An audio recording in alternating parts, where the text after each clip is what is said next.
철학자 박구영 전남대 교수 나오셨습니다. 안녕하세요. 안녕하십니까. 오랜만에 뵙습니다. 네. 어쨌든 제가 오늘 그 박구영 교수님 특별히 이렇게 단독으로 좀 모신 거는 제가 요즘 좀 마음이 좀 착잡합니다. 네. 뭐 많은 분들이 그러겠지만은 선거 끝나고 선거 결과도 그렇고 그 이후에 벌어지는 민주당 지금 상황이 하여튼 매우 우려스럽습니다. 염려스럽고 그래서 그 지금 상황이 지금 어떻게 되는 건지 정확히 해석과 그 묘책 방안이 좀 필요한 것 같아서 그래서 제가 좀 박 교수님께 그 해안을 좀 들으려고 좀 모셨습니다. 일단 현재 상황 좀 어떻게 보세요? 일단 저는 첫 번째 이번 지방선거 예. 그리고 전국 동시 지방선거 그리고 보궐선거 예. 이 결과가에 대한 정확한 해석이 필요하다고 보는데요. 저는 이렇게 생각해요. 예. 일단 우파에게는 작은 희망을 주고 보수 우파에게는 좌파에게는 골고루 모든 사람에게 반성의 기회를 줬다 이렇게 보는 측면이거든요.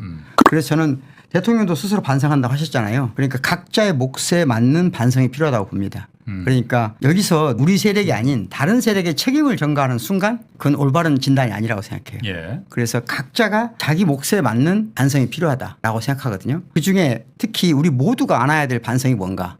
그것은 왜 서울을 졌는가 하는 문제잖아요. 예. 거기서 저는 특정 후보의 한계 그런 것은 그분들이 반성하게 하자. 우리가 굳이 말할 필요 없다. 그럼 전체적으로 민주당 범민주 진보 진영이 고민해야 될 것은 반성해야 될 건 뭔가. 저는 이 부분에 가장 큰 것은 우리가 수도 서울 또는 대통령이 수도권 1극 체계에서 5극 3특으로 간다고 했단 말이죠. 그렇죠. 예. 그러면 그 5극 3특으로 간 대한민국의 1극 서울은 어떻게 할 것인가. 5극 3특으로 가면 서울은 뭐 어떻게 할 것인가. 줄어들 수밖에 없는 거 아니에요? 그러니까 제가 보기 진다고 보는 거예요. 그 문제에 대한 범민주 진보 진영에 특히 민주당의 상이 있는가. 대통령이 말하는 5극 3특으로 갔을 때 수도 서울을 어떻게 할 것인지 어떤 1극으로 갈 것인지에 대한 최소한의 전망과 합의가 없었다는 거예요. 저는 이게 사실은 좀 아쉬운 건 뭐냐면요. 정당이 어떻게 돌아가는지 대부분 사람들이 잘 몰라요. 정당에 뭐가 엄청난 기능들이 있는 줄 알아요. 근데 정당은 엄청난 담론이 가능하긴 하지만 우리나라 정당은 연구 기능이 거의 없어요. 그렇죠. 유럽의 정당들하고 차이가 그거거든요. 유럽의 정당은 너무 과도한 연구 기능이 있어요. 근데 우리는 연구 기능이 거의 없거든요. 그러니까 대통령이 5억 3토로 간다 할 때 그 정부 차원에서만 연구를 해요. 국회의원들은 정부와 연결시켜서 담론을 형성할 뿐이에요. 그러다 보니까 수도 서울 1극 5극 3특에서 하나의 극인 서울은 어디로 가야 되는가에 대한 합의된 민주당의 전망이 없어요. 이거에 대한 반성이 필요하다는 거예요. 그러니까 그게 없다 보니까 지금 서울에 살고 있는 20, 30대 청년들이 보기에 서울에서 자기 집, 자기 안식처를 갖고 결혼까지 하기가 거의 불가능합니다. 그렇죠. 돈 많은 부모를 만나지 않는 이상 어렵습니다. 예. 그럼 그들에게 희망을 줬는가? 안 좋습니다. 오세훈, 이명박은 서울에 대한 상을 명확히 제시했어요. 그렇죠. 그러면 우리의 서울의 상은 박원순 시장이 그전 원형이에요. 그런데 박원순 시장이 그렇게 불행하게 가신 다음에 민주 진보 진영은 서울에 대한 상을 어떻게 할 것인지 서로 모든 담론을 멈춰버렸어요. 연구도 멈춰버렸어요. 없어요 그냥. 그러니까 저는 서울을 이끌어갈 능력이 있는가? 저는 그게 없다고 봅니다. 그래서 서울시장을 뺏겼다? 저는 그걸 나쁘다고 볼 게 아니라 실패했다고 볼 게 아니라 우리의 계획이 부족했다. 우리의 전망이 정치적 전망이 부족했다고 반성해야 된다는 거예요. 그건 누구 개인의 문제가 아니다. 그런 방식으로 우리 모두가 지금 각자 어떤 반성을 해야 될 것인가 라고 하는 것이 고민돼야 된다. 그런 상태에서 선거 이후에 당내에 권력 투쟁이라든가 담론이라든가 이런 걸 바라보면 좋겠다 하는 게 첫 번째 생각이에요. 그래서 민주당 내에 제가 보기엔 정부가 어느 방향으로 가면 중단기적인 기본적인 계획 전망이 해내는 기능이 있어야 된다.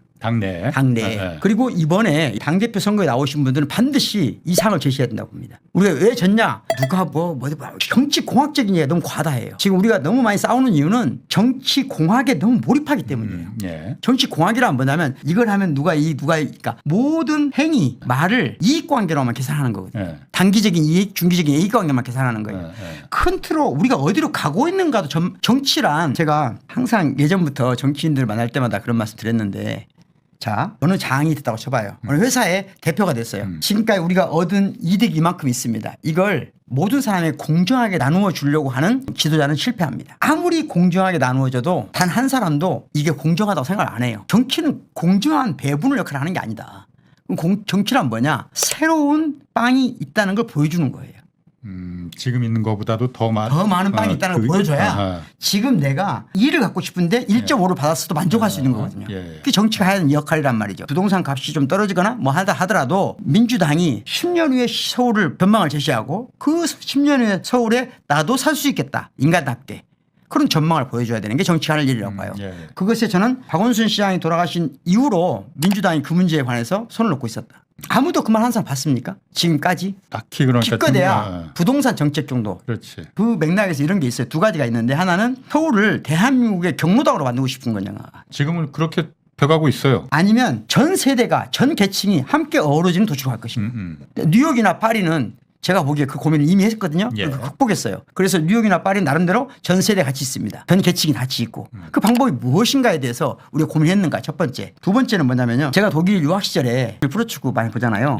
프로축구를 보면 항상 특이하게 생각했던 게 한 해가 끝나면은 각 팀에서 잘하던 팀들이 독일의 가장 유명한 바이에른 뮌헨이라든가 도르트문트 팀으로 이적을 해요. 그러면 우리 팀의 대표 선수가 예를 들자면 지금 김도영이 기아에서 대단한 선수인데 예를 들자면 끝나니까 삼성팀으로 옮긴다 이게. 삼성으로 다 모여. 이거 사람들이 받아들일까요? 쉽게 안 받아들이고 있잖아요. 독일 사람들 그런 거 굉장히 민감한데 다 동의하는 거예요.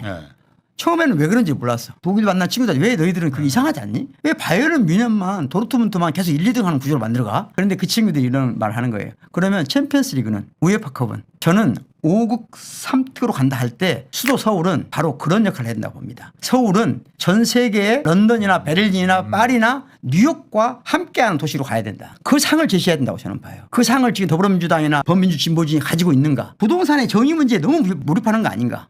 그런 상을 전반적으로 제시했을 때 그 제시의 과정이 또 중요한 게 뭐야. 그 제시의 과정이 일부 지식인들이 모여서 만드는 게 아니라 모든 계층과 모든 세대가 함께 모여서 만드는 과정에 상을 만들어야 된다. 그래야만 참으로 진보적이고 그래야만 청년도 같이 할 수 있다. 저는 그렇게 보는 입장이거든요. 그래서 지금이라도 저는 민주당이 그래야 큰 정당 아니에요? 그냥 그러니까 의원수만 많은 게 아니라? 그러니까 제가 그 부분은 동의를 하는데 그런데 지금 방법을 찾지를 못하는 거잖아요. 그렇죠. 근본적으로 저는 그냥 그렇게 생각했습니다.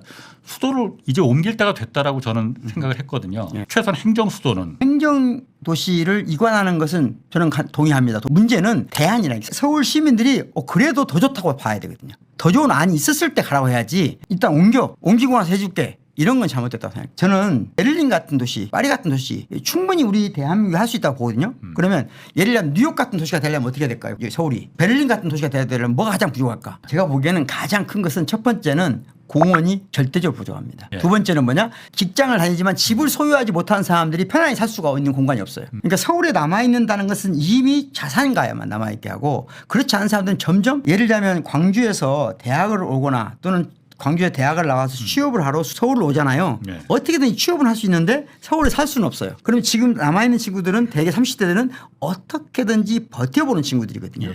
그 친구들이 지금 아파트 값이 오르냐 내리냐 관심 있을까요? 그건 아니라고 보거든요. 내가 가족을 형성하거나 가족을 형성하지 않더라도 최소한 18평에서 27평 많게는 32평 사이에서 온전하게 인간답게 살 수 있는 가능성이 있는가. 적어도 앞으로 10년을 노력한다면. 근데 자산 형태는 아니더라도 지속 가능한 삶의 방식이 가능한가. 그 대안이 없다는 거예요. 제가 본 뉴욕이나 파리나 이런 데는 다 있어요. 왜냐하면 거기도 부동산 값이 높잖아요. 없지만 임대로 삶이 가능하다는 게 그러니까 세계적인 전문의들이 오는 거 아닙니까. 근데 우리는 지금 이게 돈 많은 자산가 플러스 외국인들의 도시로 만들고 있다. 서울을. 이건 빨리 뭔가 대안이 필요하다. 그러니까 이번에 사실은 서울의 선거는 서울시장을 나온 분은 서울시장 선거뿐만 아니라 대한민국 지자체 선거 전체를 방어해야 되는 역할을 하는 거거든요. 그러려면 서울시에 대한 명확한 상과 대한민국에 대한 상까지 있는 사람이 서울시장 후보가 되는 거예요. 모두가 서로 반성을 하는데 함께 반성할 것도 빨리 찾자. 네가 좀 책임져 줬으면 한다가 아니라 우리 모두 각자 반성하되 함께 반성할 건 무엇인지를 이야기하는 것이 지금으로서는 건강한 일이다. 제가 좀 놀란 것은 광주 시민들이 엄청 분노하더라고요. 왜? 모르겠어요. 뭔가 엄청 화가 나나 봐요. 이 선거에 대해서. 화나는 건 당연하죠. 저도 화가 굉장히 났습니다.